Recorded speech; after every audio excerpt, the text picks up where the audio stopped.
about ambassadors right here. We've got a great one. And Nancy, I would love for you just to tell us your story.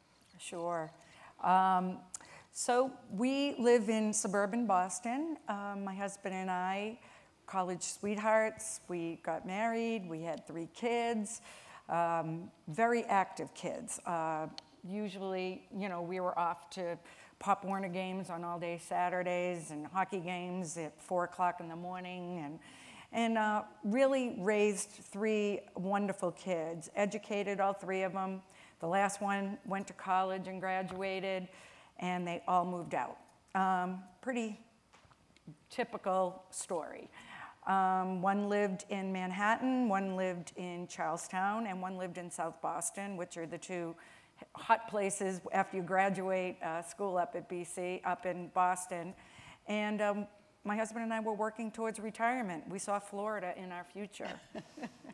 Somewhere warm. Somewhere you could come warm. to Atlanta. Yeah, we come to Atlanta too. Yeah. Our middle child, Peter, has always been kind of that kid. He grew up being very much exhibiting leadership skills from a very, very early age, and also athletic skills.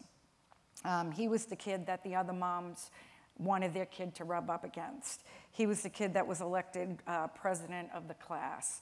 He became a Division I athlete and was the captain of the team.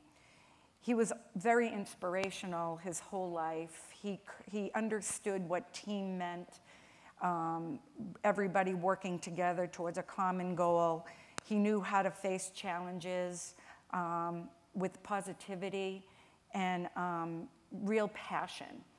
So Pete played Division I baseball, did not get drafted, unfortunately, and went over to Europe, played professionally in Europe, came home, and started his career. He also played baseball still at night in a very high-level baseball league and got hit in the wrist in one game in August of 2011. And Pete was the type of kid that things would bounce back rather quickly. Didn't bounce back. During this time, he was selling group insurance. And we were trying to figure out what was going on with the wrist, and he was working in his job. And one day, he and I was sitting around having a beer together, and he looked at me and he said, "Mom, I'm not sure this is what I'm supposed to do." He said, "I know that I went and I got this education, I've got this business degree, and I'm working at this great job, but I just don't feel like this is what I'm supposed to be doing." And I think back to that conversation a lot. Because 3 months later, we were pulled into a doctor for a diagnosis because the wrist wasn't healing. And he told us that Pete, at 27 years old, had ALS, or Lou Gehrig's disease. And that started, you know, it's very much a cliche, but that started our journey. Pete, when we were told, as you can well imagine, being a parent, we thought there was something wrong with his wrist. And we were told that. Then, of course, it was like, okay, all right, this is what we've been handed. Now, what do we do? Tell us what we do. And instead of telling us to go to a pharmacy and pick up medication, we were told to drive to GNC and buy zinc and copper. And, oh, we'll see you in 3 months. And as a parent, I looked at the doctor and I said, wait a minute. I mean, I knew ALS was bad, but I was guilty as anyone. I didn't understand the real reality. The reality being that in 75 years since Lou Gehrig, nothing had been done as far as treatment and a cure for this disease. The needle had been moved very little. So the most empowering thing that happened that day was 6 hours later, my daughter and my son-in-law were home from Manhattan. My younger son was home from Charlestown. My son went, picked up his girlfriend, and we were all sitting around the kitchen table. And of course, we're all in a trance because of what we had just been told. So Pete, being the leader that he was, looked right at us and said, okay, people, literally, this is what he did. He went, okay, people, there'll be no wallowing. He goes, what an opportunity we've been given to change people's lives. And I thought to myself, my life has just changed about 6 hours ago, Pete. I don't know how we're going to, blow this up. And then he set the vision. And he said, we are going to raise awareness and raise funds because I've been on the internet the last 6 hours. This disease is misunderstood and underfunded, and we're going to change that. In 6 hours. 6 hours before, at 27, he was told he had 3 to 5 years to live. So as a leader does, he set the vision, and then we led. He led. He said, we will not look back. We will not ask why. This is what we've been handed. And within a week, he came to me and he said, Mom, this is my new team. This is my passion, and this is my mission. We are going to change the face of this disease.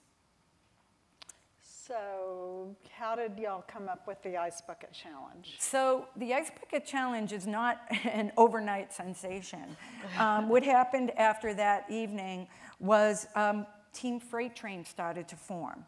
We realized that we weren't going to be alone in this journey, that people, the kindness of people and the goodness of people came out. And before we knew it, one brother-in-law became the webmaster. Another brother-in-law became the accountant. The other, my sister, became the event organizer. And your children, your other kids. And my other kids never left, They quit never- their jobs. My daughter left her job at Goldman Sachs and came home, and her husband commuted to New York for his job so they could live 2 miles away. My younger son quit his job right on the spot and became Pete's full-time caregiver. So we went from empty nesters with 3 kids out being productive to everybody living back at home.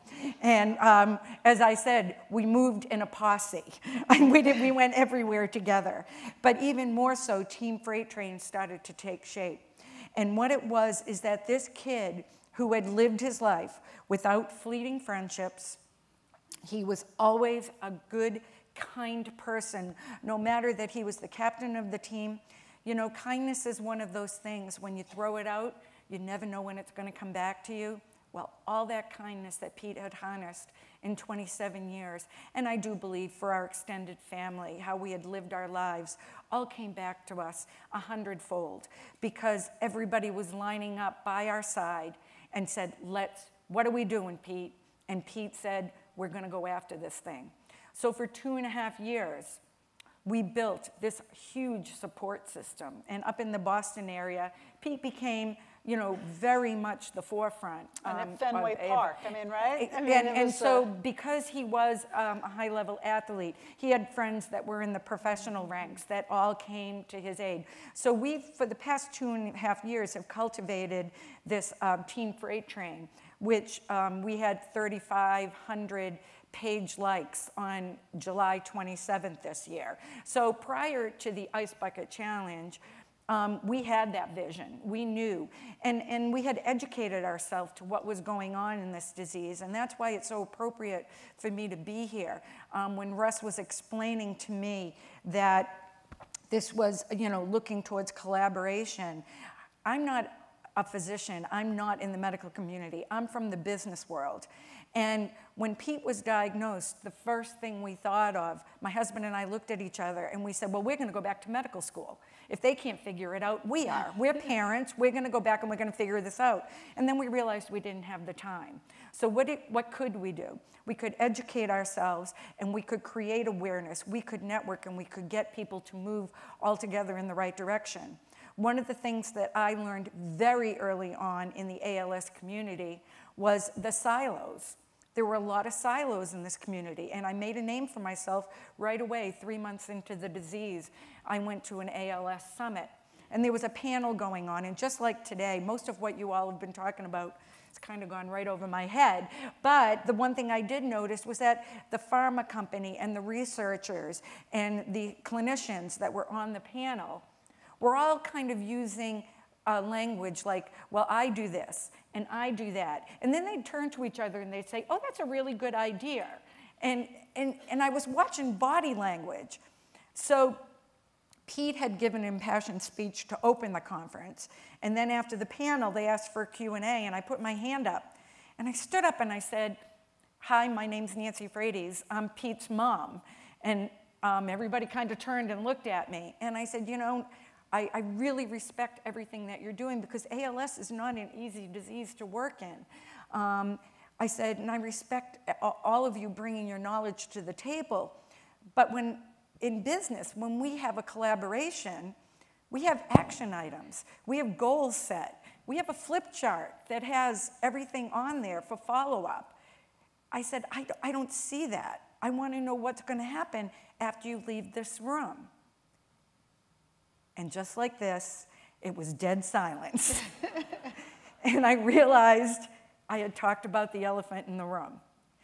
And that was my indoctrination into this world. So we have been on that path too, is cultivating relationships with all the different entities in ALS. And I'm bad about running over Sure. time. So let's get to the Ice how Bucket. much money have you all been able to raise through the Ice Bucket Challenge? So let's talk numbers. So it happened with Pete's Network. So that's my bottom line, is that the catalyst for this was Pete's Network. I do believe that, and I was thinking about this panel that was sitting up here prior to my coming out here, and talking about bringing the grandmothers in. That's what you have to do. We have made our way into boardrooms. We've made our way into labs. We're talking to the people that are fighting the fight, and we're having Pete come to them and saying, okay, what are we going to do? He's bringing passion and he's bringing energy. And I think those are the two things that the Ice Bucket Challenge was stimulated by. So you want to talk numbers? Let's talk numbers. We started on July 29th is when Team Freight Train got the first Ice Bucket Challenge. Since that day, ALS Association, which is the National Association for ALS, which is one organization, to date has raised $125 million. Wow, that's fabulous.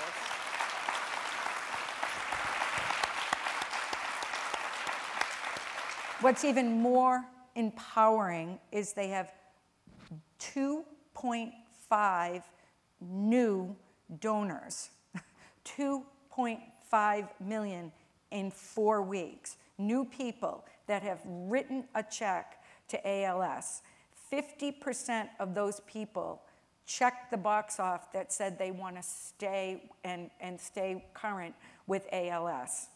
Another really interesting statistic is 55% of those new donors are between the ages of 18 and 30. And that's good news for everybody in any disease, because that has stimulated a new generation to philanthropic causes. They might have only written a $10 check this time, but they wrote a check. I don't even think they knew what a checkbook was, but they did. I think it must have been the online donation piece.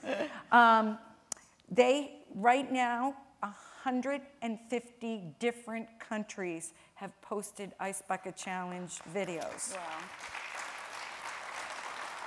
In the last week, I have given interviews to Brazil, Australia, Japan, Ireland, and just 3 days ago, I did the BBC. This is now global. And Pete can no longer talk. Right. That's why his mom's out here. Yeah. And he also has a new baby. Yes, he just became a father on August 31st. So, so that's probably the exclamation point to this whole thing, is Pete's wife. Pete's wife was his girlfriend on the day of diagnosis. She moved in that night, and that just speaks volumes to the support. They got engaged, they got married last year, and little Lucy was due on September 10th. Lucy decided to come 2 weeks early and was born on August 31st, 2014. So she made the ice, but did y'all put water on her? Yeah, well, we're about to do that. But she, you know, we feel that we've been guided by this, and I think for her to come on the last day of August 2014 is very fitting, because we've been told by a number of people in ALS that if the cure comes in 20 days or if it comes in 20 years, it will go back to August of 2014 as the tipping point of coming to a cure for ALS. So we have just seen The what power. one family, what one leader at 27 was able to do, and then how he brought in his whole family and his support network.